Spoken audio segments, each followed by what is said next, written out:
Hop. Envoie-le à Fabien Fournier. Ouais. Bon, aux quelques-uns qui viennent d'arriver, on se retrouve ce soir sur le décalage sur Radio Olive.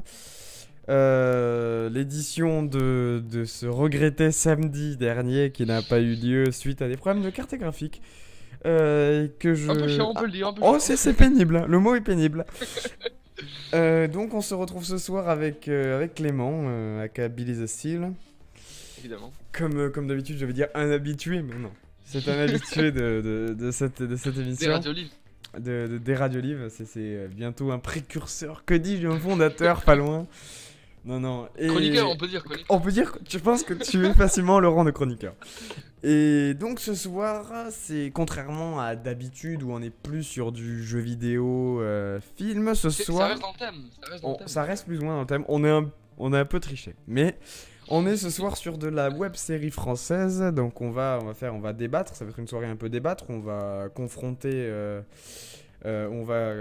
Confronter un peu nos avis sur donc cette web série française qui s'appelle Noob, qui est quand même bien connue en France et même qui commence à être bien connue à l'étranger. Ah, ça commence à rager déjà dans le chat. Et donc on a avec Clément travaillé assez rapidement sur le fil rouge de cette soirée. Donc vous l'avez sur le thème du débat de la soirée. Donc le pourquoi du comment on a cette série, on va y passer assez rapidement vu qu'on a les arguments assez semblables. Quelles sont nos saisons ou films préférés? Je pense qu'on devrait être pas mal, même s'il peut y avoir quelques surprises. Nos personnages favoris ou détestables. Ça, on a quand même pas mal d'avis différents parce que nos personnalités sont différentes et que c'est les personnages qu'on aime, je pense. Clément, dis-moi si j'ai tort, mais on se réfère plutôt avec les personnages qui nous ressemblent ou qu'on aime voir. Et ça peut varier en fonction du caractère des personnes. C'est ça. Là, gros morceau de ce soir, hein, nos attentes de la fin saison 9 et le film 4 saison 10, nos attentes et nos critiques, qu'est-ce qu'on a envie de voir et qu'est-ce qu'on pense voir et... Qu'est-ce qui nous a déçus, Voilà. Et qu'est-ce qu'au final aussi, est-ce qu'on a aimé. Effectivement. Et nous terminerons par nos coups de cœur et nos coups de gueule. Hashtag Johnny Hallyday. Qu'est-ce qu'elle a nos gueules. Donc du coup on va faire un petit truc sur ce qui nous a vraiment déplu et ce qui nous a plu et ce qui va compléter finalement en fait les attentes sur les prochaines saisons et sur les prochains épisodes qui vont sortir. Donc on va commencer. Je te laisse Clément commencer. Pourquoi tu regardes cette série depuis 10 ans maintenant? Car cette série a fait ses 10 ans. Ça dater. A fait ses 10 ans cette année. Eh ben, moi je regarde cette série déjà parce que ça parle de jeux vidéo, c'est pour ça au début que j'ai commencé à la regarder avec mon frère. Et puis parce que les personnages sont attachants, c'est drôle, enfin les premières saisons sont très drôles. Donc,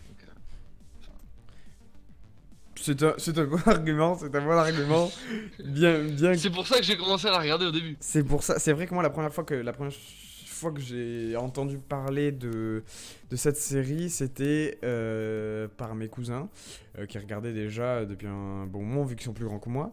Et c'est vrai que Noob, moi je suis arrivé fin saison 1, donc c'était quand même bien 2009, un bon 2009-2010 je pense, hein. On était arrivé tout juste début saison 2. Et c'était pour moi genre une des meilleures séries françaises à l'époque. Il y a eu le Visiteur du Futur en parallèle avec le Visiteur du Futur, etc. Et c'était pour moi, c'est une époque où je jouais au MMORPG. Que j'ai lâché aujourd'hui car j'ai une vie sociale actuellement. Bien que réduite, j'ai une vie sociale. Et c'est pour moi, je trouve, la meilleure, même à l'étranger. Hein. J'ai regardé ce qui se faisait à l'étranger.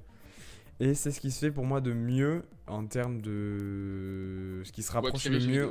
Web série jeux vidéo, MMORPG, c'est très très représentatif de ce qu'est le MMORPG retransmis en série. En termes, au début, ils avaient très très peu de moyens. Hein. C'était vraiment fait avec le cul, j'ai envie de dire.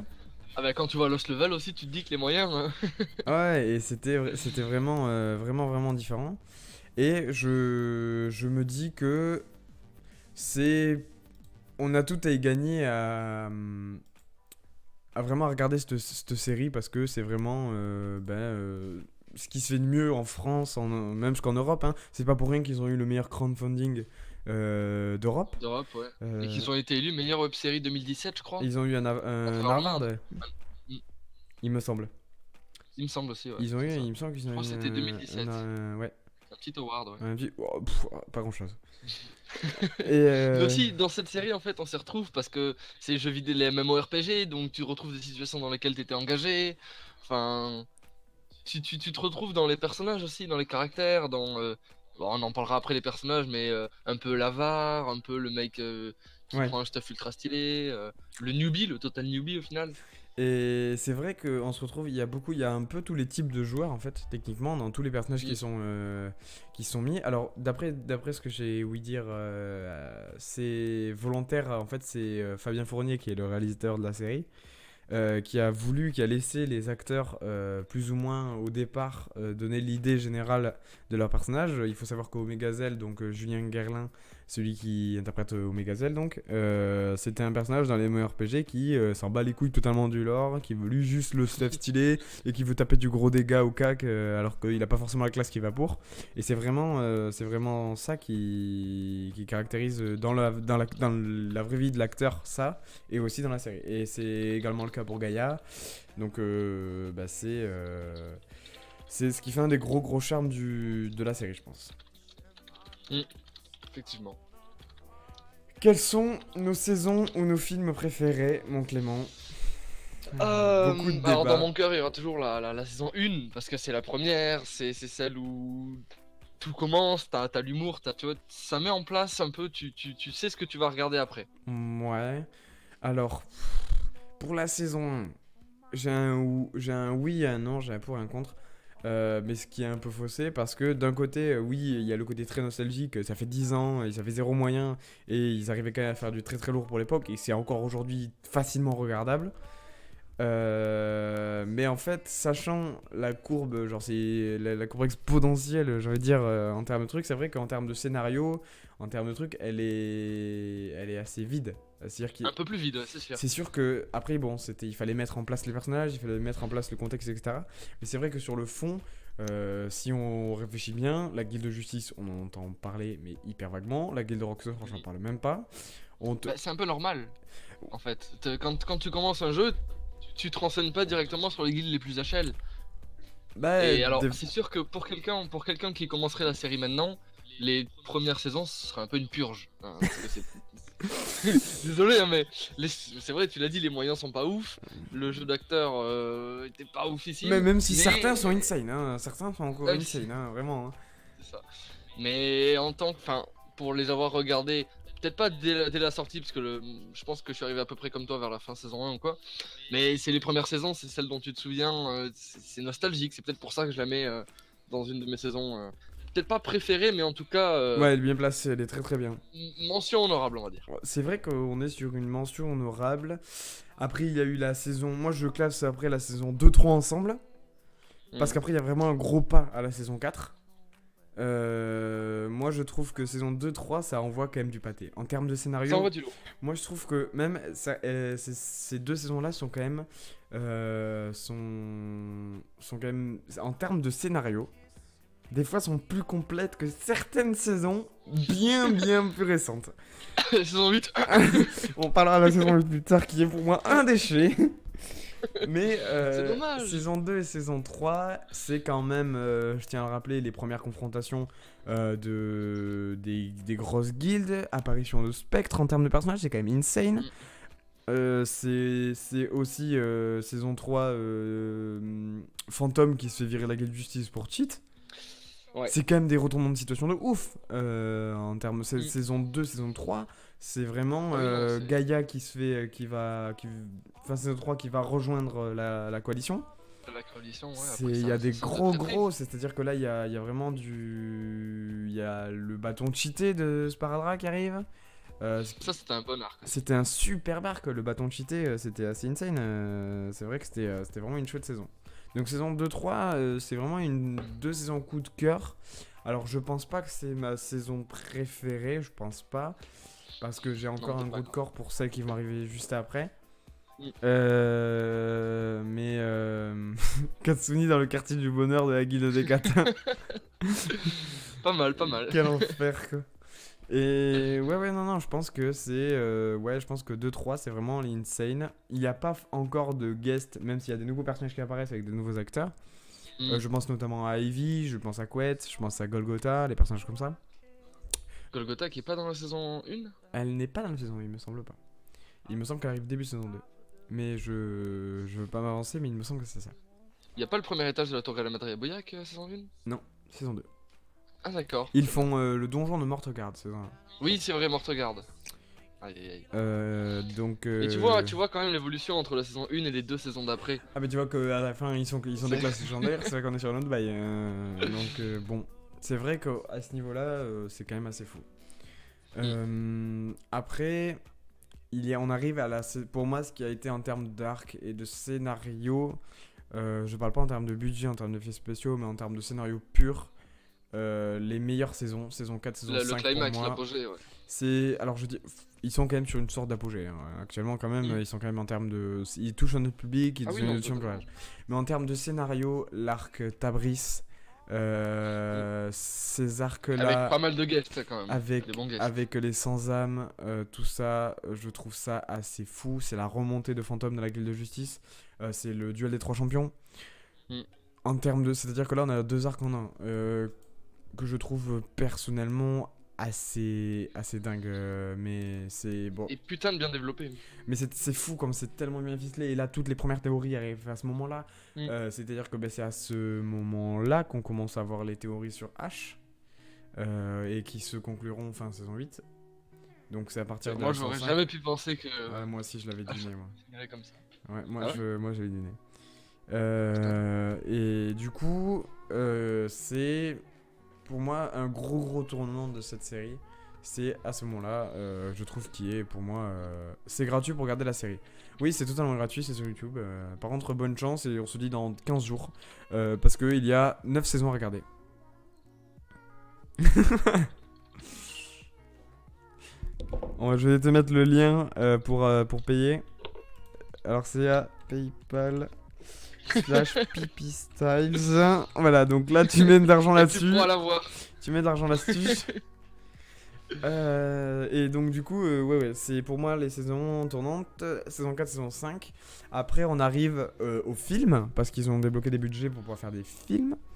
Donc là je te laisse en parler. Il y a d'ailleurs l'image sur le live Noob la trilogie.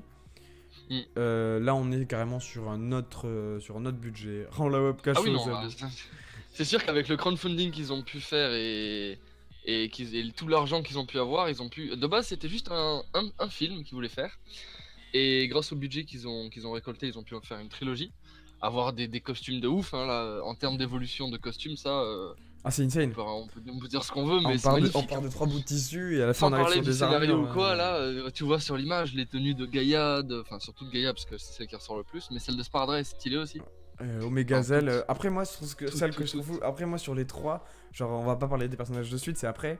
Mais c'est vrai que j'ai pas mal d'attachement pour certains personnages, mais je trouve que Omegazel, même avec très peu de budget, il a toujours eu un style, je trouve. Son style à lui en fait. Ouais, mais même en dehors du personnage qu'il soit arrogant ou pas, il a toujours eu ses katanas, ses trucs, et il a toujours eu son côté. Après, bon, c'est lui, c'est l'acteur qui veut ça, hein. Techniquement. C'est-à-dire qu'après, Gaïa et Spardra, c'est un autre délire. Hein. On est sur. On rappelle quand même que Spardra, dans la saison 2 et 3, c'est quand même un mec qui a un bâton avec 2 ampoules aux extrémités. On peut en discuter, mais tu t'as beau me le tourner comme tu veux, ça reste ça. Hein.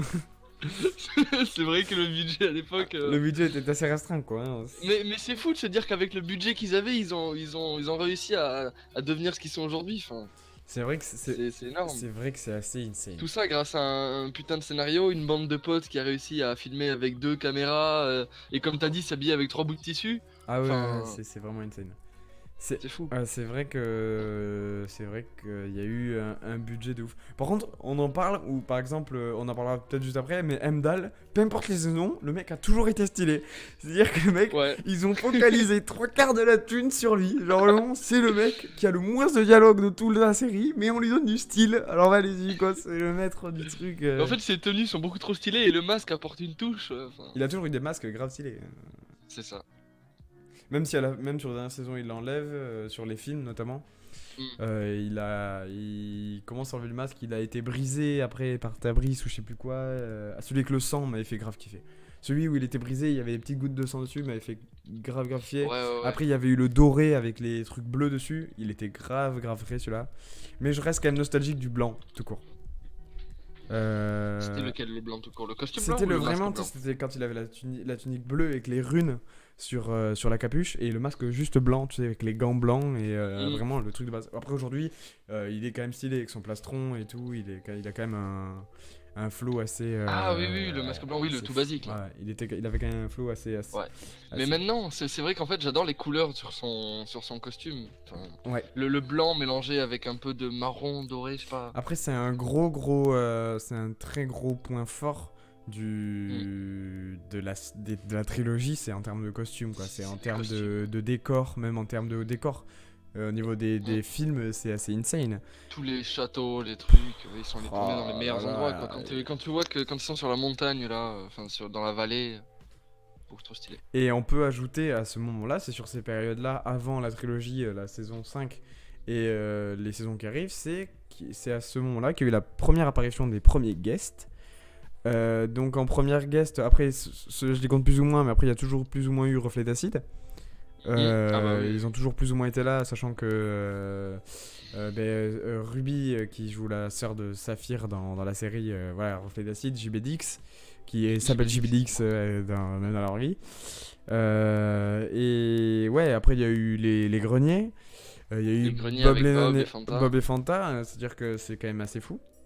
Un bon épisode. Un très bon épisode, je pense qu'il est un des meilleurs encore aujourd'hui. Un des meilleurs, totalement. Pas en termes de scénario. Là, le scénario, on s'en bat un peu les couilles sur cet épisode. Non, mais quand t'as des guests comme ça, de toute façon, le scénario. Et là où a été très fort Fabien, c'est qu'à chaque saison ou à chaque film, il arrive à les recaler. Tu vois, ils ont notamment dans les films, plus tard dans la série. Non, en tant que joueur.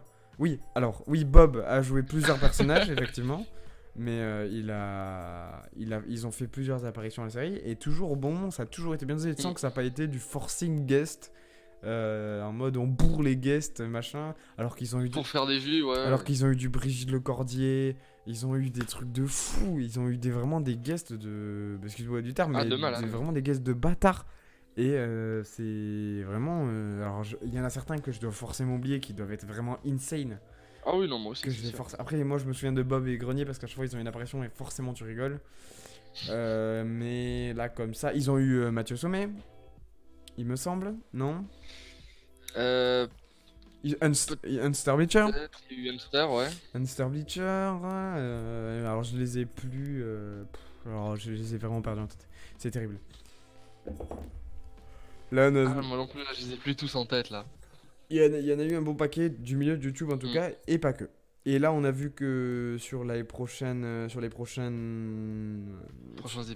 épisodes, il y aura du PADG, donc Pierre-Alain de Garrigue, qui est l'ancien doubleur de l'aubergiste dans Hearthstone, qui est une personne vraiment, vraiment formidable, qui est vraiment dingue. Et c'est potentiellement joué dans une sorte de taverne, donc on pourrait retour de l'aubergiste. Pierre-Alain de Garrigue, aubergiste. Oui, ça serait assez fou, ça serait vraiment fou. Ça serait étonnant, et extrêmement sympathique. Et ouais, vraiment, ça serait assez dingue. Et pour en revenir au film, parce que c'était ça la base, la trilogie. La femme. Moi j'ai vraiment adoré les deux premiers films. Ouais. Je trouve ils mettent quelque chose en place. C'est l'intrigue. Comme tu l'as dit, les guests utilisés, c'est vraiment au bon moment, les bons trucs. Et j'ai été vraiment déçu par le film 3. Le film 3 saison 8 qui est pour moi... Alors, en partie. Alors moi je vais éclairer ce sujet, on peut en discuter dans le temps.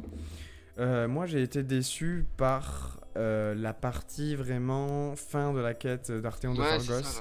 La quête qui est pour moi très épique, le premier game over massif du jeu vidéo MMORPG, ça serait vraiment insane, etc. Et puis, il y a la partie vraiment avec Phantom Saralzer. Qu'on a tendance à oublier parce que c'est vraiment un cafouille de merde et t'as beau mettre du Nutella au milieu d'une grosse bouse de vache, ça restera de la merde. Il y a quand même un peu de Nutella au bout de cette merde. Et j'avoue que le combat en termes de costume, en termes de scénario, qui a une certaine logique, parce que dans ce film-là, il faut savoir que c'est quand même Fantôme qui est désigné Olydrien, qui va aller chercher les trois sources Moi, les gars, je regarde pas depuis longtemps, sinon je vais manger du spoil à foison. Ah ben là, mon pote, t'es vraiment pas tombé sur le bois de Radio Live. Et donc, du coup, ouais, je pense que c'est... Ouais, c'est vraiment la partie qui m'a le plus plu. Et en fait, c'est quand la première fois que j'ai vraiment écouté et regardé la saison 8, j'ai vraiment été vraiment hyper hypé par le côté Saralzar fantôme et complètement le déni total, vraiment, vraiment mais illogique, mais ça se tirait les cheveux. Et on a eu la même chose avec Clément. On s'est dit la même chose. Genre, c'est ta réaction, Clément, quand t'as vu la fin de la saison 8, t'étais là. Ah! Ah! Mais oui, t'es là, il manque un truc. Ah, mais surtout, Pourquoi cette fin? il y a surtout un gros problème de scénario, c'est-à-dire que tu mets 3 personnages qui se foutent sur la gueule pendant 8 saisons, et là en 15 minutes, on est des amis. et là t'es là, what the fuck was that? Mais ça n'a aucun putain de sens, mais what the fuck? Jamais Gaïa et Omega Cell, ils auraient pu faire ça en vrai. Mais ça n'a aucun putain de sens. Mais c'est... Sparadra encore, je trouve que ça correspond au personnage, l'idée de vouloir les rassembler, ok. Mais alors Gaïa et Omega Cell, aucun rapport. Mais ça, les ça, deux, ça jamais, a plus de sens que Donald Trump change de sexe et se marie avec Kim Jong-un et ils font une famille au Guatemala que cette putain de... Que ça arrive en vrai. Mais ça me rend fou. Ça me rend putain de fou. Ce n'est pas Dommage, parce que possible. du coup le film 8, t'es là, tu le finis. Alors toute la quête c'est magnifique et tout, mais à la fin t'es là en mode non. Alors, Non, pas ça Zinedine, pas maintenant. j'ai un autre problème. C'est le niveau des armes légendaires. C'est des putains de jouets Toys R Us. Putain, mais j'étais là, mais wesh. Genre ça a été... Enfin, ça leur a coûté très cher, mais ça a été fait par le cul. Je suis désolé. Et à côté de ça, t'as des putains de costumes. Il est resté 5 mois pour les armes. On en parle de Source Lame, c'est une des épées les plus stylées de tout le truc. Et ils se battent avec des martons en caoutchouc. Tu le vois même sur l'image qui s'oublie le bordel. Alors que Source Lame, c'est vrai, genre il l'a depuis je sais pas combien de saisons et elle est putain de stylée. Ils ont tous des armes de bâtard. Et non, il faut qu'ils aient 2 gros martons en plastoc, un bouclier. Oh là là. Alors le seul qui est pas trop mal, c'est celui de Sparadra. Le bâton légendaire qui est vraiment pas dégueu. Ouais. Mais après quoi, putain, Omega Alors, Cell. mais les marteaux, oh là là. T'es là en mode, mais il va les casser quand il va taper avec. Et puis je sais pas, je sens que ça a été fait un peu bizarre. Ah, d'accord, le mec bouffe tranquille. Moi je mange, j'en ai rien à foutre. Quand il frappe Arthéon avec ses marteaux, tu sens que c'est fait en mode. T'imagines, j'en sens les bruitages juste sur la scène. Piouf. Tu sais, il doit même pas frapper fort, sinon il va les casser, il va les tordre. Ah oui, oui, oui. Donc là, vraiment, j'ai vraiment été en mode. Bon, ça va être sympa, mais c'est un peu gênant. Donc, du coup, conclusion de la saison 8, spoil qui peut. Arthéon est vaincu et Gaïa, Omega-Zell et Sparadra sont les meilleurs amis du monde. Et ils viennent de gagner le truc et étaient en mode. Bon, bah nique sa mère, au bout d'un moment, il faut arrêter. Et donc, du coup, voilà. Et la seule conclusion que j'ai kiffé, c'est notamment la fin de l'arc de Tenchi-Rock le hacker, qui est le personnage à droite, pour ceux qui ne savent pas sur le stream. C'est un de mes personnages préférés, on en reviendra juste après. Voilà, la saison 8 se termine en mode, en fait, Ash c'est une IA et c'est pas un joueur. C'est une création de Tenchi-Rock, voilà, pour faire de la thune, machin. Et c'est une très belle fin, enfin une belle fin. Non, c'est une fin triste, mais... Donc c'est une fin qui m'a surpris, moi. C'est une fin qui a eu pour but de surprendre, je pense. Et ça a marché, hein, très clairement, c'est très très bon budget. Ah oui. Et très très bien foutu, et en termes de scénario... Bon, pour le père de Sparda qui n'a rien à foutre là, mais bon, on en parlera plus tard. Et conclusion, vraiment très très mitigée. Si je devais mettre une note sur 10, ça serait 3 ou 4 quoi, sur la saison 8 quoi. Ça serait vraiment... disons que tu sors d'une trilogie, tu sors de la saison 6 et 7, t'es là en mode un bon petit 8, un bon petit 9 sur 10. Ouais. Puis t'arrives à la saison 8, t'es déçu quoi, t'as vu 2 magnifiques films qui amènent un 3ème qui lui est pas terrible. Alors après on peut enchaîner sur la saison, on va faire la saison 9 plus tard, avec nos attentes de la fin de saison 9, on parlera de la saison 9 à ce moment là je pense. Ça sera plus intéressant. Donc on va passer donc maintenant sur je pense nos personnages favoris. Je pense, tu vois, je sais pas combien tu en as sélectionné toi du coup. Je vais en lister quelques-uns, après j'en ai en tête, mais vas-y commence. On fait quoi je dis mes 10 avec mes... Bah tu dis les 10 et on discute, on parle. Je pense qu'à Ok. mon avis, il y en a pas mal dans ton top que moi j'aurais aussi, donc... Ok, donc on va commencer par un personnage qui est très très récent dans l'univers. Il s'agit de Earthquake, qui est le tank de la team Pro Game Master, qui fait partie de l'ordre, qui est notamment dans l'arc, qui est dans l'arc de la saison 9, dans le nouvel arc. Moi, j'ai pas vraiment de... En termes de jeu, il est pas insane. En termes de scénario, pour l'instant, c'est très très peu de choses. Mais moi, c'est juste pour la... Il a juste une classe que je trouve dingue, notamment dans les épisodes 4, 5, 6, je crois, il me semble, où il fait vraiment ses apparitions et il commence vraiment à défoncer les joueurs un par un de l'Ordre et de l'Empire. De la Coalition et l'Empire. J'allais dire de l'Empire, de l'Alliance et de la Horde, rien à voir. C'est pas le même Non, mot. rien à voir. Et pour moi, il a vraiment un style que je retrouve pas chez les paladins des autres, du style Saphir, même si on y reviendra. Parce que Saphir est un paladin dans le lore noob. Et après, chez, comment il s'appelle, le tank de chez Rockstar, c'est Patiman, j'ai oublié. On s'en bat les couilles de ce personnage là d'ailleurs. Et c'est le seul en fait, je trouve, il a une certaine classe, genre il a une certaine prestance, voilà, c'est le mot que je cherchais, il a une prestance, tu vois. Donc voilà, c'est juste par la beauté du costume, par la beauté du personnage. Ils sont tous un peu classe en fait chez les Pro Game Masters, ils ont tous un côté un peu... oui, c'est très voulu. Et moi je suis très très ça en fait, moi j'aime bien que les personnages soient... Très très friand de ça. Très friand de ça. Pour la 9ème position, j'ai un peu triché. J'ai mis Barthélemy et Nostaria, qui sont les PNJ de noob, enfin... certains PNJ de nous. Les quêtes, moi personnellement je les aurais mis plus bas dans le classement. Enfin, mais ils sont 9 hein. Ah oui d'accord, ouais, plus haut, d'accord. Plus haut, enfin oui, plus haut. Moi, tout simplement le jeu d'acteur. Voilà, ça se résume au jeu d'acteur ils ont les meilleurs en termes de jeu d'acteur, ils sont vraiment insane. Ils arrivent à garder des personnages sur 9 saisons les mecs. Et c'est toujours aussi drôle. Il y a un reflux de vannes qui fonctionne, il y a un running gag avec eux qui est vraiment extraordinaire. Tu pourrais t'enlacer sur des persos sur une saison d'une saison à l'autre ou quoi, mais eux même 9 saisons et c'est toujours aussi drôle. Ah ouais, mais c'est parce que leur jeu d'acteur, comme tu l'as dit, mais c'est pour moi incommensurable. Les deux meilleurs acteurs et actrices ils sont vraiment très très bons. Ensuite, j'ai mis Maître Zen dedans. Pour une seule bonne raison, pour le running gag du personnage qui est là lui il est depuis le début, il est même dans l'or avant la saison 1. Donc c'est à dire que c'est un vieux personnage. C'est lui qui a fondé la guilde de noob, d'où le nom de la série. On l'oublie mais pourtant c'est lui. Et qui a fait de la tolle et puis qui s'est évadé, qui a capturé Arthéon IRL et puis qui a fait vraiment un gros psychopathe, il est retourné en tolle. Un putain de psychopathe. Et après il est allé sur les trackers de reliques, mais c'est vraiment le côté vraiment... Le mec est vraiment dérangé, il a vraiment un problème quoi. Et c'est ça que je kiffe de ouf. Il fait...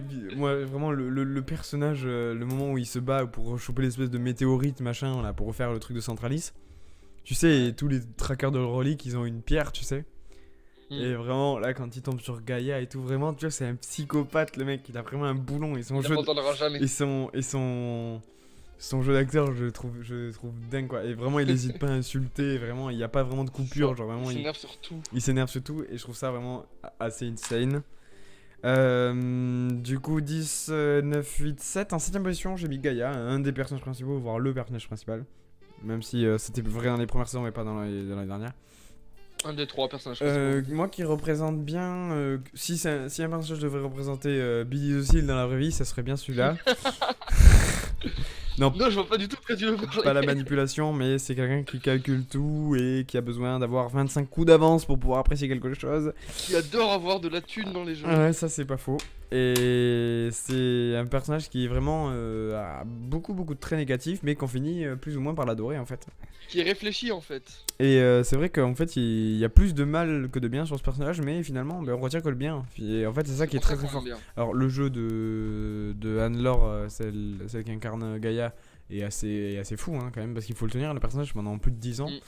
Et je la trouve vraiment très forte là-dedans, dans ce personnage-là. Même si dans le personnage de Sally, la technocrate, je la trouve un peu moins ouf, parce qu'elle a moins de personnalité. On l'a beaucoup moins. Bah, déjà, c'est censé être un PNJ, Ouais, donc c'est normal. bref. Et... Puis on l'a beaucoup moins vu. Moi, j'attends vraiment qu'il développe Fabien Fournier Néogicia. le côté Néogicia. Mais on verra. Ça, on parlera peut-être après. Et du coup, voilà, Gaillard, Radine, vraiment, n'ayons pas peur des mots, une salope hein, dans le jeu, c'est le mot. On peut dire ça. C'est vraiment tout ce que je kiffe vraiment du personnage. Ensuite, un de mes chouchous de ces dernières saisons, j'ai envie de dire Rafale, le tank phénoménal. C'est... lui aussi, il rentre dans la catégorie de Maître Zen. C'est vraiment, je trouve... Il n'y a pas de mots pour le décrire tellement c'est très très fort. C'est le running gag mais tellement drôle. Alors lui aussi il se fait bolos, mais vraiment qu'est-ce qu'il est drôle. Par tout le monde. Il a un accent espagnol, alors de base il faut quand même rappeler le truc. C'est le mec, c'est un tennisman espagnol qui affronte Sparadra dans la finale de Roland Garros à Toulon. Les espoirs de Roland Garros. Les espoirs de Roland Garros perdus. Face à Sparadra et qui vient se venger dans une partie de Fuxball mais qui connaît pas les règles. Enfin, c'est un cafouillis de merde. Même pas qu'il faut être une équipe. Et ça c'était vraiment énorme. J'aime beaucoup le personnage et puis je trouve ils ont après la chute du truc du Fluxball etc qui n'a jamais abouti finalement. Ils l'ont tellement bien réutilisé. Son passage dans l'ordre. Qu'est-ce que c'est malin de la part de Fabien Fournier, qu'est-ce que c'est malin, j'ai vraiment trouvé ça extraordinaire. Donc du coup, gros pouce en l'air. Le coup du foulard on l'appelle. Il est très très bon et ils ont réussi à le recycler de la bonne manière dans Pro Game Master. Et qu'on peut voir d'ailleurs dans le dernier épisode, dans le 14. Moi, j'ai que du bien à dire de l'acteur et du personnage. Il me fait toujours autant rire quand je le vois. À chaque fois qu'il vient, t'as une petite banane qui sort qui est vraiment cool. Et ça fait un peu... c'est le sas de décompression, tu vois, des grosses trucs, des grosses annonces qui peuvent sortir, ou des gros trucs un peu bizarres qui peuvent sortir de la saison. Et après tu as Rafale, les tanks phénoménal. Et quand c'est le rempart qui fait faiblir les barbares. Et là, c'est vrai, quand il sort ça, t'es en mode... Yes, ça fait... Ah putain, Rafale, tu vois, et t'es en mode... Yes. Ça fait plaisir. Yes. Bon là on va arriver sur un peu plus du sérieux. J'ai mis en 6ème position. Attends, 1, 2, 3, 4, 5, 6. 6ème position, j'ai mis 5ème position. Non. 5ème, attends pour moi. 1, 2, 3, 4, 5, 6 c'est ça. 1, 2, 3, 4, 5, 6. 6ème, donc on recule, ça fait... Et les mathématiques. Et c'est donc 1, 2, 3, 4, 5, 6. Ouais c'est ça, 6. Donc en 5ème position. Non parce que 5ème j'en ai un autre. Bon c'est... Allez 5 ou 6. Non mais t'en as déjà dit 5. Mais j'en ai plus que 10 alors attends, 1, 2, 3, 4, mais... 5, 6, 7, 8, 9, 10. Bah non. Putain mais c'est quoi T'as dit Tenchi. Non. Earthquake, Barthélemy. T'as dit Earthquake, Barthélemy. Maître Zen. Gaïa, Maître Zen. Et Rafale, ça fait 5. Et Roxana 4. Attends. 10, 9, 8, 7, 6. Donc là c'est en 5ème position. 5, 4, 3, 2, 1. C'est exactement ça. 5ème position. 5ème position, j'ai mis Roxana, qui est un heal, qui est un méchant de l'histoire de Noob. Pas de succès particulière. Là, on est sur le côté un peu dans la... C'est le... Personnage sadique. Voilà, c'est le côté sadique. Là, on a un avis très tranché sur le personnage avec Clément. Parce que en fait là c'est par rapport au caractère, par rapport à nous-mêmes, hein, par rapport à moi qui vous parle, c'est la manière dont on perçoit les personnages, où on perçoit la chose.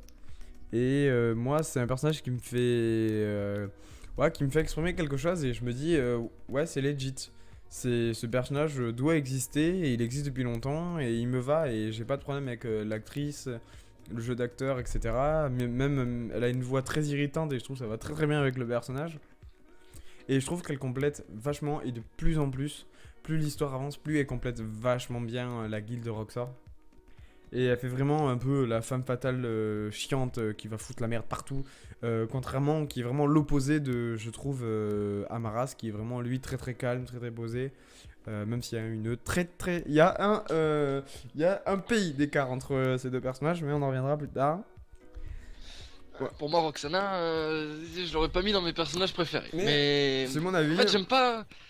Le jeu d'acteur, il y a rien à dire, hein. Il est bien. Le personnage, il est fait pour être méchant, ça, je pense que c'est bien réussi. mais un petit problème avec sa voix en fait. Et alors je pense que c'est fait exprès, mais je trouve qu'elle arrive trop vite à une voix irritante et qu'elle pourrait se poser je trouve ça un peu génial. plus. Moi, Et pour en fait, moi je trouve qu'elle pourrait l'utiliser moins souvent, et pour que quand elle l'utilise, tu sais que elle a atteint un autre état, tu vois, un état second. Alors que là, elle l'utilise tout le temps, du coup t'es là en mode. Ah non, Moi c'est peut-être ça mon seul problème avec le personnage de Roxana. Pas du tout l'actrice, hein, au contraire, mais le personnage. Mais moi je trouve ça génial, c'est que vraiment la meuf elle est directement en mode t'as passé sa ligne rouge, la meuf elle en a même pas, t'es directement dans la ligne rouge avec elle et il faut vraiment qu'elle te pète la gueule sinon ça marche pas. Et le seul défaut que je dirais qu'elle a, c'est que entre vraiment les premières saisons et maintenant, on trouve qu'elle a pas vraiment évolué. Alors elle a son stuff qui a évolué, mais en termes de d'histoire et de compétences ou quoi, tu la vois pas forcément évoluer Ouais. dans le truc. C'est un petit défaut d'Amaras, plus ou moins, mais on en reviendra un peu après. Donc du coup le personnage suivant, j'ai mis Arthéon de Fargos, et Arthéon tout court, et Arthéon, et Arthéon, et Arthéon. De base, ouais, Arthéon et tous les persos qui jouent. Arthéon, parce que je suis un très grand fan du lore, et je pense que Clément est bien placé. Il me connaît bien, et il sait bien que c'est quelque chose que j'apprécie énormément. Et juste pour ce qu'il représente dans l'histoire, que je trouve... C'est ça surtout. Oh là là. Je trouve ça... Alors déjà en dehors de la presse, je trouve qu'il a gagné en... Avant c'était... Enfin, ça va dégueulasse ce que je vais dire. Mais avant pour moi c'était juste un gros sac en armure, tu vois. Vraiment, et qui veut guider son Oh équipe. non.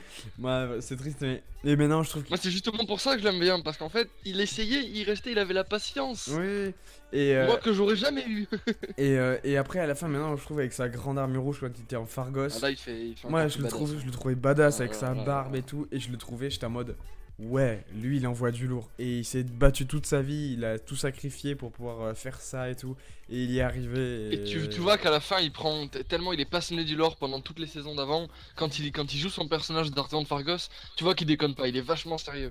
Et en fait, j'ai trouvé quand même sur les tournages, pour avoir vu les making-of et tout, moi je l'ai trouvé vraiment insane dans le sens où, genre en mode, t'as l'impression qu'il joue à un JDR en fait. Il joue pas dans la série, il fait un JDR le gars.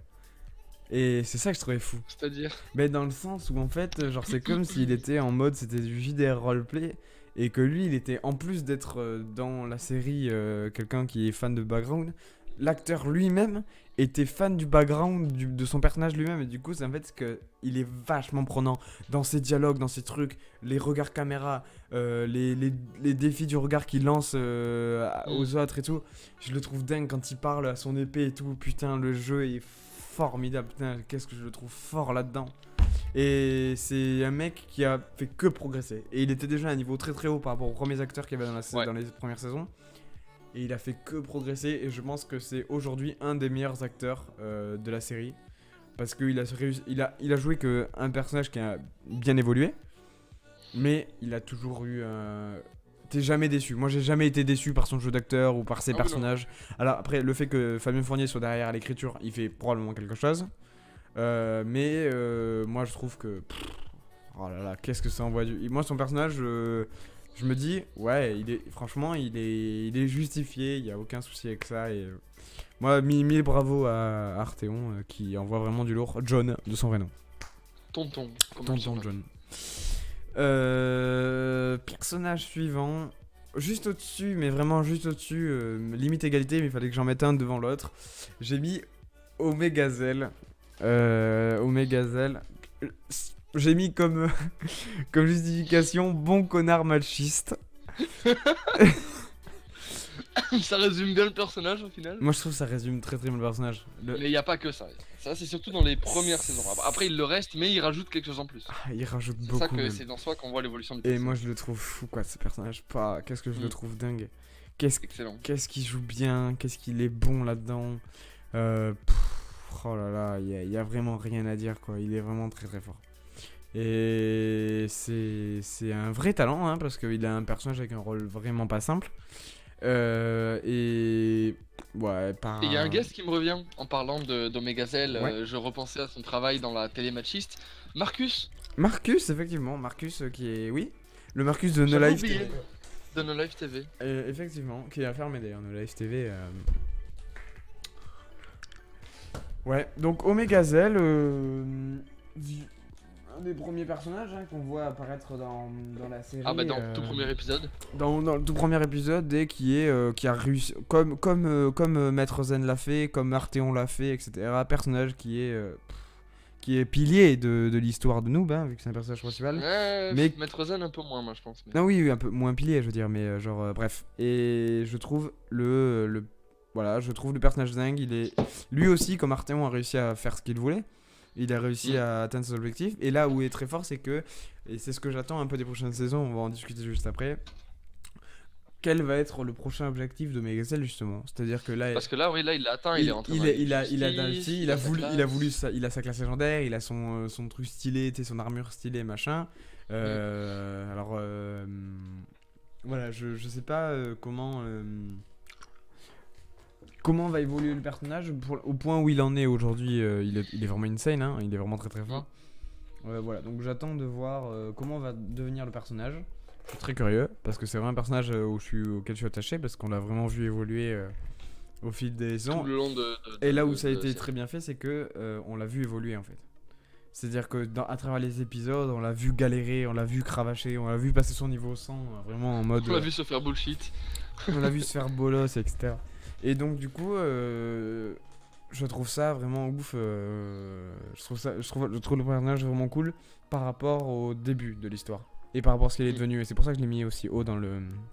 Et il garde quand même, tu vois, c'est pas parce qu'il a atteint le ultra haut level et que du coup il doit jouer avec des personnages comme Saphir ou quoi, qu'il a enlevé son côté machiste.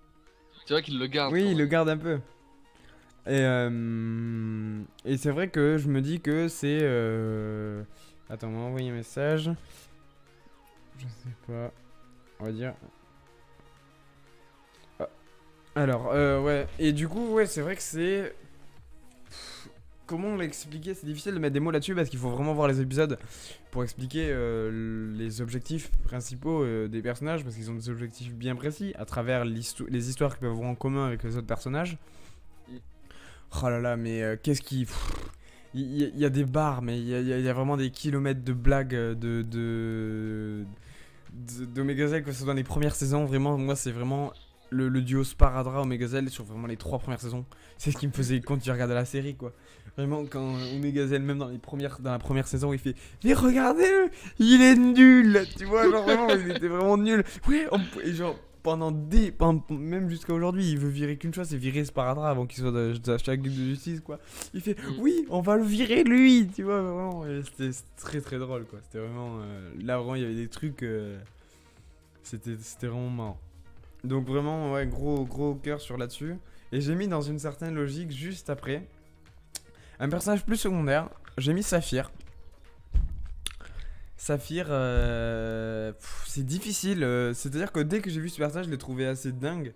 Parce que c'est un peu un personnage fort dans l'histoire. C'est-à-dire qu'il a un gros impact sur le lore en lui-même, sur le lore de Noob et sur les personnages principaux. Il est assez fou, ce personnage. Il est dingue.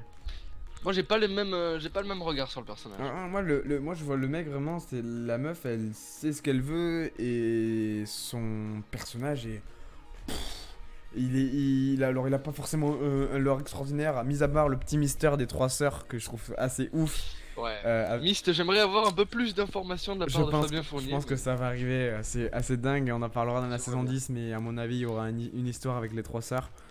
Ça serait bien. Pour couper court, les 3... On a déjà vu la deuxième. Pour couper court, les 3 sœurs, c'est Ruby, Saphir et Myst, qui veut dire améthyste. Et c'est 3 sœurs, etc., qui sont des pionnières du jeu vidéo.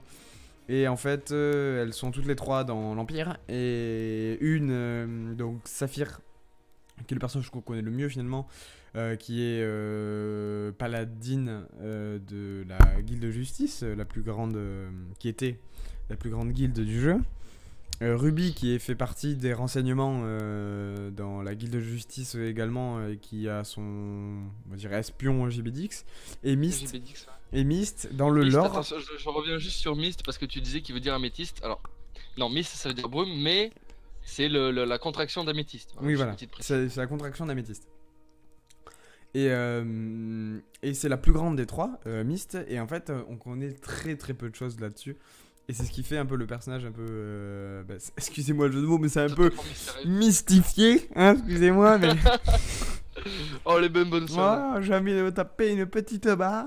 Et non, et je trouve... le personnage, c'est-à-dire qu'il entraîne Fantôme, il faut savoir que c'est la première... Ça a été la joueuse la plus forte de Noob 1.1. Et, première niveau 100, non? C'était la première joueuse niveau 100. Elle a longtemps défoncé Spectre. Spectre qui est un personnage qui est une sorte de heal, enfin un méchant, un peu le cul entre deux chaises, je sais pas comment dire, de l'ordre, qui a un peu retourné sa veste, mais je sais pas trop. Il était dans la coalition au départ. Hein. Il était dans la coalition qui était le chef de la guilde Roxor avec Amaras et Tenchirok. Et H également, mais ça c'est, on arrive sur de l'or, mais là c'est un peu compliqué. Qui du coup H au début n'était pas un... Alors là il y a un programme. Et ben c'est les grandes théories. Et on sait pas. Mais ça c'est pas indiqué. Il y en a plein qui disent, il y a plusieurs théories. Il y a un point de vue comme quoi. Là on se chope tout un mot du truc. Hein. Il y a plusieurs théories. Comme quoi, de 1, soit c'est il y a une réplique notamment qui dans la saison 5 qui dit que par exemple quand il cherche des informations, que Fantôme cherche des informations sur le passé de Spectre pour connaître les faiblesses justement de ce dernier. En fait on se rend compte que il a affronté ses généraux etc et qu'en fait comme Spectre a plusieurs coups d'avance, Spectre il y a eu une phrase notamment emblématique qui a mis l'œil et tu regarderas le fin saison 8 beaucoup de commentaires en parlant en dessous, genre en mode il dit j'ai pu cerner les mouvements de toutes les personnes que j'ai pu affronter mais toi j'ai du mal à te discerner.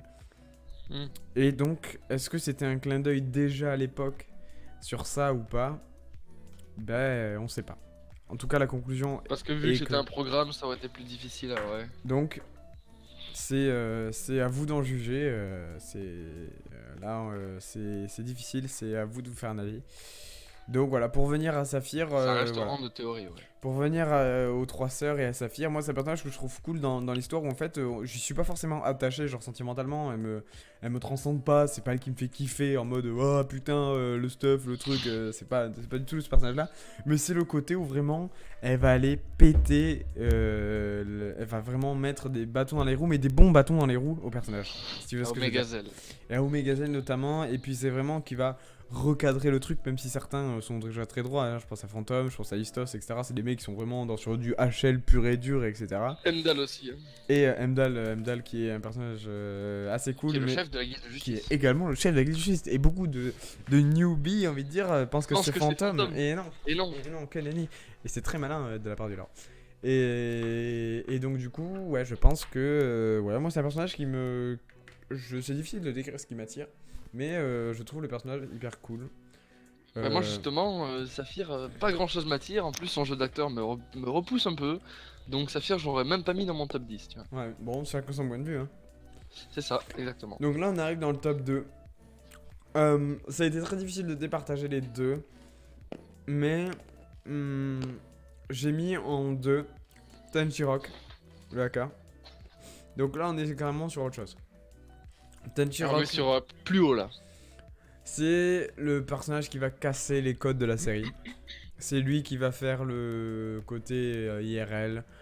Vraiment, il a vraiment l'arc Tenchirok et avec son fils qui est maître du jeu.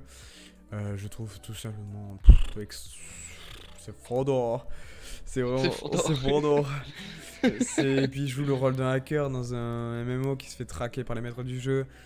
Il fait des expériences qui n'ont aucun putain de but. Et en fait, ce que je kiffe, c'est qu'il y a un petit côté philosophique quand même. C'est-à-dire qu'il veut éliminer, il veut faire en sorte que les jeux vidéo ferment, etc. Et que il veut faire en sorte que les jeunes sortent de ces jeux vidéo là. Mais en fait, l'ironie du sort, c'est lui qui est le plus enfermé dedans. Et oui, parce qu'en plus il utilise des programmes pour se faire de la thune via les jeux vidéo. Oui, en fait, donc il a une dépendance au final, il a une dépendance aux jeux vidéo. Et c'est ça que je trouve ouf. Alors qu'il combat la dépendance aux jeux vidéo. Et moi il y a un truc qui m'a un peu interrogé, et je reste un peu encore interrogé dessus, et ce qui m'a un peu saoulé sur la saison 9, c'est que, on n'en parle pas. C'est, fin saison 9, le père de Sparadra qui est un mafieux. Fin saison 8. Fin saison 8, le père de Sparadra qui est un mafieux, et il y a une scène notamment au bord du lac.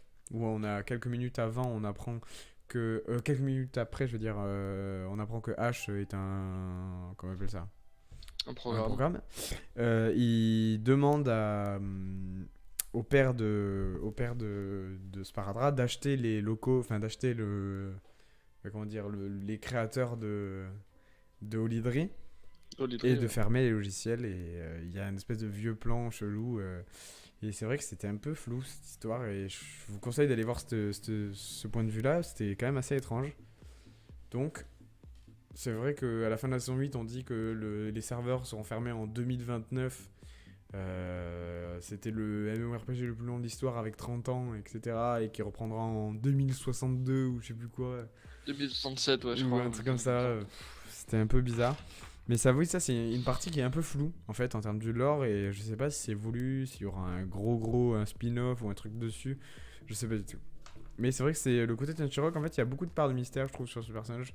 Même si là, on va pas se mentir, beaucoup de style. Moi, je dois avouer, Ah ouais, totalement. pour avoir acheté ces lunettes, je dois dire que c'est le personnage qui est à droite de votre écran, avec le collier, les épaulettes et tout, et il a un flow. Les lunettes. Ces lunettes qui sont plus que charisme. Et ouais, il a toujours eu un flow extraordinaire. Il a une gueule, quoi. C'est vraiment. Ouais, je vois pas Noob sans Tenchirok, tu vois, c'est compliqué. Ah bah ça serait pas du tout le même jeu, ce serait pas du tout la même série. Ça serait pas la même chose, et puis les Il événements. y aurait pas eu tous les problèmes qu'il y a eu, bah, comme t'as dit, via IRL avec les soupçons peut-être de hacking de Phantom, peut-être que ça y serait pas. Ouais, voilà, Je sais et pas. puis même Il y les aurait bâtons pas eu cheatés. tout Gaïa qui serait pas revenu parce qu'elle est revenue grâce à Tenchi au final. Ouais, et puis même le bâton cheaté. Les trucs Le comme bâton ça. cheaté. Il est à la base de beaucoup de choses. Mm. Et c'est ça que je trouve ouf, en fait. Et donc, c'est pour ça que ce personnage est pour moi vraiment un très très gros pilier de. Et il est aussi à la base au final enfin pas du maître du jeu mais du maître du jeu au final parce que c'est son fils. Ouais. C'est un peu enfin, pas à cause de lui mais avec ce qu'il a fait en IRL que son fils est enfermé dans les jeux vidéo comme ça et est devenu maître du jeu. Ouais. Donc merci monsieur Tenchi. Ouais. Grâce à vous on a enfin super personnage quoi. Personnage assez fou, bah, je dois l'avouer. Et j'ai mis en top 1. J'ai mis Amaras. Beaucoup vont s'arracher la gueule ou se crever les deux yeux. Oh là là, t'as pas mis Phantom? Comment c'est possible? Oh, il est même pas dans ton top 10. Mais putain, comment ça se fait? Pourtant, Phantom, il est trop fort. Non, Phantom, il est nul. Beaucoup trop stylé. Non. Juste que c'est personnage beaucoup trop banal. Déjà, aucun. Mais c'est fait exprès, je pense. C'est fait exprès. Il fallait un personnage banal. Il a pas de charisme. C'est difficile à dire. Il a des armures de ouf, etc. Mais il a pas de charisme. Son personnage n'a pas de charisme. Il est plat. Alors il est très très fort, etc. Parce que c'est Fabien Fournier et que c'est le monsieur le plus fort de la guilde de justice. Et c'est lui qui a vaincu les méchants de la coalition. Mais c'est. Non. Amara, ça a pour moi beaucoup plus de flow. Et il a les traits positifs de Phantom et les traits positifs de Spectre. Il fait un très très bon méchant. Et il a le côté très. La grosse différence entre Amaras et Phantom à ma part, c'est la prestance. C'est-à-dire que Fabien Fournier travaille vraiment sur les entrées des personnages, comment ils se rentrent dans le plan, etc. Et tu peux regarder, et je suis prêt à mettre mes couilles à parier, que c'est pour moi toutes les entrées, que ce soit sur les premières saisons ou sur les dernières saisons. Il a tout le temps une entrée stylée, avec une musique, un petit ralenti, des éclairs. Il a pour moi la phrase de Castle légendaire, merde, comment ça s'appelle, Furie légendaire, la plus stylée. Vraiment, des trois. La plus stylée, ouais. Je fais appel au 7 répurgateur d'autres ciel, voilà. Bref, et c'est voilà, c'est juste, il représente bien le méchant, mais pas trop là. C'est-à-dire que c'est vrai que sur les dernières saisons, il n'a pas été trop présent, mais à chaque fois qu'il est là pour niquer des mères. C'est-à-dire qu'il est là, vraiment, il prend vos darons, vraiment vos grosses darons, tac, hop là, il en fait un houmous, et il fait un gros houmous dans la chatte à vos darons, voilà. Et du coup, il est vraiment insane. Moi, je le trouve, c'est un personnage, c'est un gros coup de cœur. La première fois que je l'ai vu, j'étais en mode, lui, Ah ouais, alors Ah, lui, il va y avoir un truc. Ah oui, moi j'étais en mode vraiment, j'étais le newbie de base. C'est-à-dire que moi sur les premières saisons, j'étais en mode oh, Phantom, je te suis, c'est le penny. Et vraiment, j'étais en mode oh là là, il est trop fort. Et en fait, j'étais en mode. Et j'ai commencé à kiffer le personnage quand Phantom s'est fait bannir d'Horizon parce qu'il avait triché contre sa volonté. Et vraiment, ce qui m'a fait kiffer le personnage, c'était vraiment le plan où en mode, tu sais, il va pas sur le champ de bataille, contrairement à certains. Et tu sais, il prend son espèce de gobelet, tu sais, en métal, machin, et il balance la phrase en mode j'ai plus besoin d'aller sur le champ de bataille, tout est réglé. Et là, il prend son petit truc et tout expressieux, et j'étais en mode il a quand même la classe, hein. Et donc, du coup, voilà, et puis voilà, pour plein de plans, en fait, notamment, je vous conseille d'aller voir le truc quand il se bat contre eux. J'ai oublié le putain de nom du prêtre de Pro Game Master, fait chier. Bon, moi je l'ai pas en tête. Je sais plus. Merde. Je l'ai plus. Tant pis. Et ouais, qui pour moi, ils l'ont enculé. C'est le mot. Et je trouve que pour moi. De toute façon, quand Roxana et Amaras arrivent, la saison 9, ils les ont défoncés. Et pour moi, je trouve que Gaïa qui rentre dans. Et là où je trouve ça, c'est que Gaïa est un personnage très très fort. C'est-à-dire qu'en termes de prestance, en termes de. Quand elle arrive sur le champ de bataille ou quoi, tu vois que elle. Genre vraiment, c'est. Tu vois. Et ben, quand il y a Amaras à côté, Roxana, etc. Et ben, tu vois, elle a tendance un peu à s'éclipser. Tu vois, elle est un peu en mode. Surtout sur le plan justement où il défonce le prêtre, tu vois, elle est un Voilà, ils sont plus stylés que moi. Elle est un peu. Ouais, t'es en mode. Yes, moi j'ai un gros bouclier. T'es en mode. Ben, on s'en bat les couilles. C'est bien, t'as mis ton mur invisible. Ouais. Et du coup, c'est vrai que quand t'es là. Ben en fait, alors j'aime bien la forme totale de l'équipe. Je la trouve géniale. Genre vraiment, il y a que des caractères de fils de pute par-ci par-là, tu vois. Et ça fait un bon pancake. Bah tu sais, genre Roxana, Gaïa, tu sais, ils ont tous des caractères vraiment. Ah oui, mais l'autre là de la guilde de Roxor, par contre, lui je l'aime pas du tout.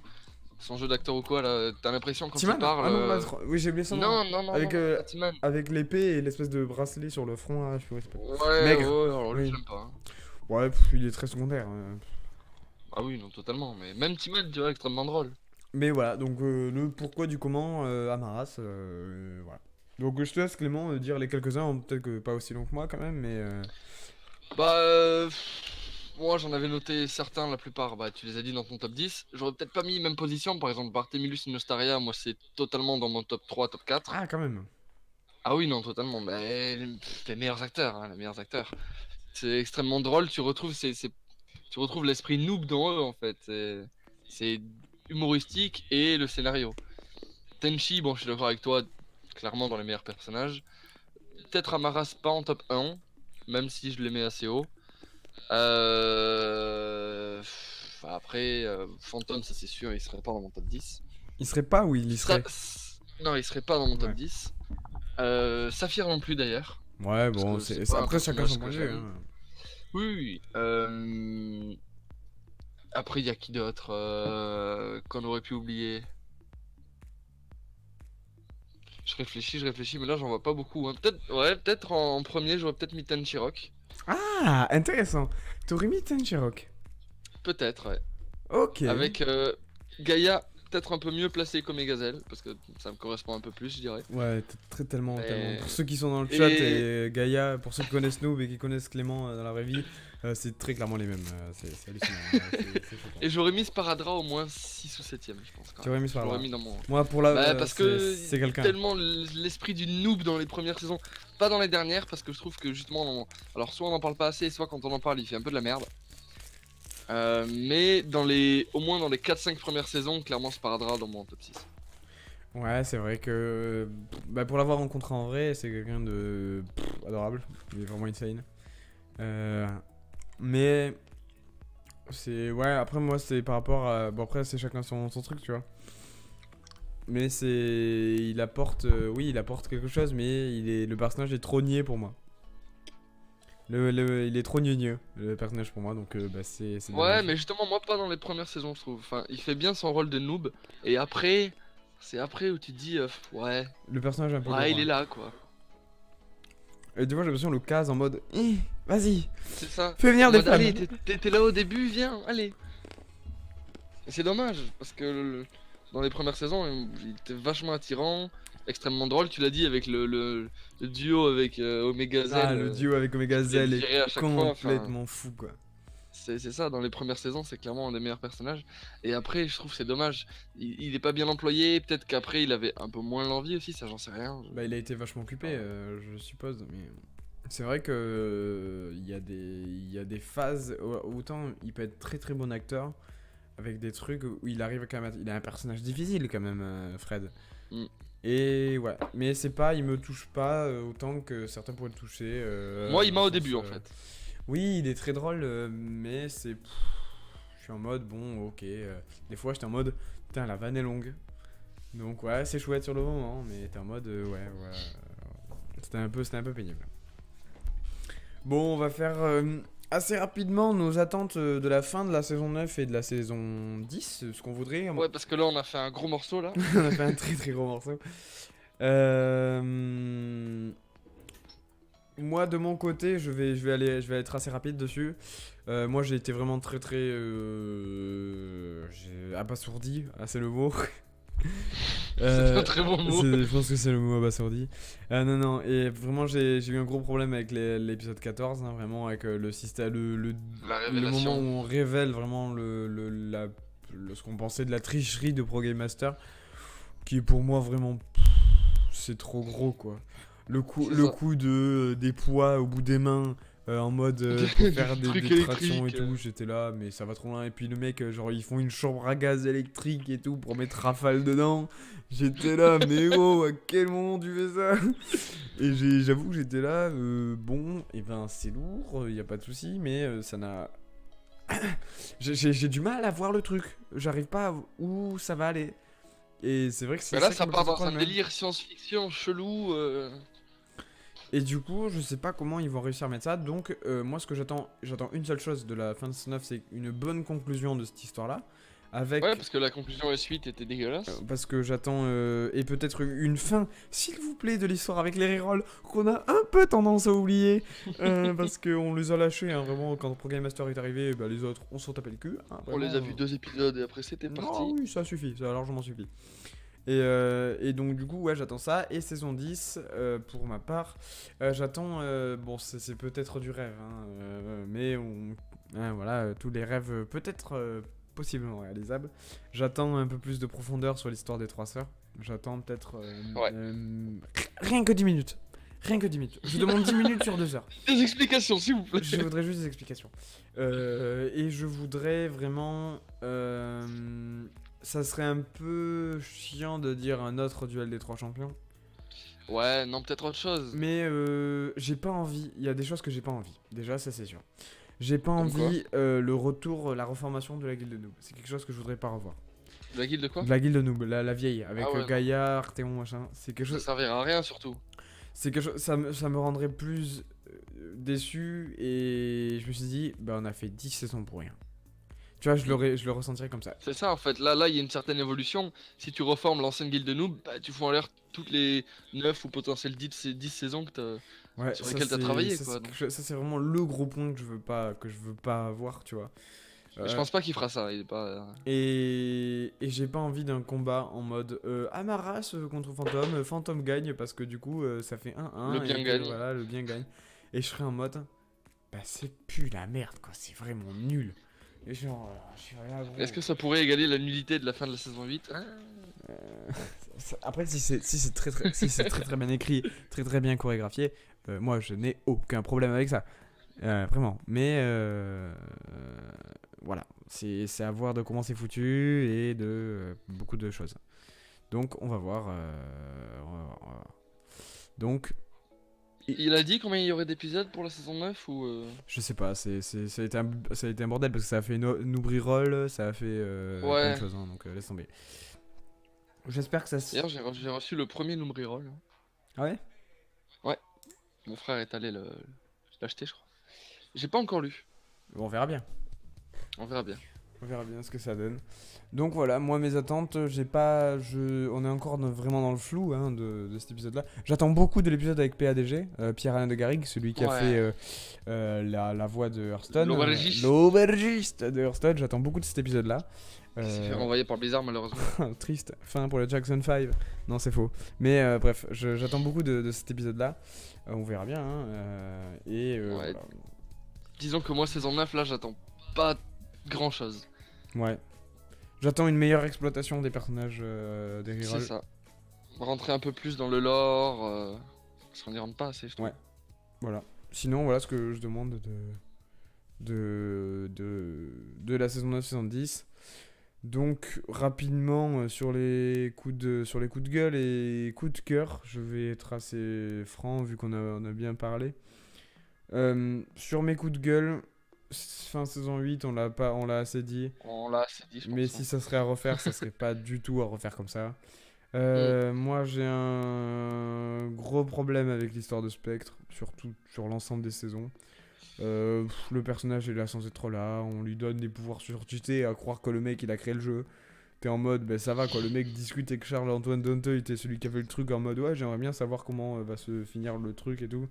Et t'es en mode, mais genre le mec, attends, on le voit pas une seule fois farm, on le voit pas à une seule événement, t'es des gros événements et trucs. Le mec tu le vois jamais au tournoi d'Olydri machin, et le mec il arrive encore à être le plus fort. T'es en mode, t'as beau le mec avoir 20 coups d'avance, au bout d'un moment, si le stuff il suit pas ou si le truc suit pas, il faut arrêter au bout d'un moment. Je veux bien faire le mec, mais ça va quoi. C'est un MMO quoi, c'est pas. Le mec c'est pas Jésus quoi, donc il faut arrêter. C'est pas une partie d'échecs. Donc je suis en mode, bon, c'est pénible. Voilà, ça c'est un des trucs qui m'a saoulé. Sur les gros trucs, après gros points positifs, les 2 premiers films énormes, saison 2, 3, Excellent. 4, 5 énorme. En termes de budget costume c'est énorme, les décors c'est insane. Époustouflant, surtout sur les dernières saisons. Sur les dernières saisons. Même si dernièrement le scénario suit pas trop, on peut le dire. Ouais. Les décors, eux, par contre, comme les costumes, hein, ça fait que s'améliorer avec le temps et c'est de plus en plus beau. Et voilà, après j'ai des gros coups de cœur sur l'arc Tenchirok et l'arc Tabris, avec Saralzar, etc. L'arc Tabris c'était vachement cool. L'arc Tabris avec la bataille au final avec le néant, tu sais, comment il s'appelle, Dortos. Etc. Joué par Tenchirok d'ailleurs, on peut en discuter. Voilà. Et on retourne toujours au même personnage. Et du coup, ouais, ça c'est vraiment le gros plus. Et voilà, après j'attends énormément, c'est une petite parenthèse, j'attends énormément du jeu vidéo. Il y a beaucoup d'images qui circulent et qui circulent de plus en plus. Donc, on parle cross-média là, le jeu vidéo, et ça c'est sûr, on l'attend tous, je pense. Et si un jour il sort, vous êtes sûr à 100%, vous qui êtes sur ce stream ou sur cette VOD YouTube, sachez qu'il va y avoir du gameplay. Il va y avoir du streaming, c'est sûr à 100%. Je vais probablement rater mon BTS si je serai. Et t'as vu dans l'épisode 14, il y a l'affiche du jeu. Oui, il y a un petit clin d'œil. Bientôt disponible, ouais. Et en parlant de cross-média, je voudrais juste faire un petit point sur Neogicia. Parce que moi, Neogicia, c'est vraiment... je l'ai lu, j'ai lu les 3 romans. Alors, j'ai vraiment été hypé par les 2 premiers. Et le 3ème, j'ai été un peu déçu par la fin. Si c'est vraiment la fin de Neogicia, je suis un peu déçu. Mais s'il y a une suite, moi, ça me va. Faudra que j'aille demander à Fabien au TGS. Est-ce qu'il y aura une suite? Parce que vraiment, si c'est la fin... je suis clairement déçu. Et je remercie Camille pour le follow, on t'aime. Et on pense à toi. Et je suis tout à fait. Alors après, je suis un peu moins le cross, enfin ce qui suit. Alors Neogicia, j'ai plus ou moins suivi en transversal. Moi, j'ai suivi 2 choses chez Olydri, vraiment en mode vraiment. Je sais ça et Warp Zone, mais Warp Zone, on fera d'ailleurs, je pense, quand ça sortira, un radio livre spécial sur Warp Zone, vu qu'on a fait un radio livre spécial sur Noob. Parce que ça hype là, ça hype. Ça hype vraiment sévère et on en a longtemps discuté pendant des années. Et là, c'est vraiment, là on blague pas, c'est vraiment des histoires d'années. Tellement qu'on en a discuté. Long, ouais. Et donc, du coup, voilà. Je pense qu'on va terminer sur ces beaux mots. Sur ces belles paroles. Merci à ceux qui sont restés, ou ceux qui sont passés, ou ceux qui sont sur la VOD. On pense à vous. Voilà. Radio livre. Voilà, mais vraiment, je suis fatigué, moi. Petite VOD d'une heure sympathique. Petite VOD d'une heure. Écoutez, chill. Je vous les ai laissé la musique en fond. Et donc, je vous dis à bientôt sur les réseaux sociaux Pepelou Styles. N'hésitez pas, je mets à chaque fois les liens des streams pour ceux qui sont là. Et voilà, on se dit à bientôt. Je dévoilerai sur Twitter le prochain thème du Radio Livre. Ce ne sera pas forcément avec Clément, mais il est possible qu'il y ait du stream ce week-end, possiblement à l'appart, avec lui-même et un invité plus ou moins mystère. On verra. Ça reste à voir, ça reste à décider. Ça reste à décider. Et on aura probablement notre guest si ça se fait. Si jamais, je vous dis à bientôt sur Radio Live et on se dit à plus tard. Ciao ciao. À la revoyure sur internet.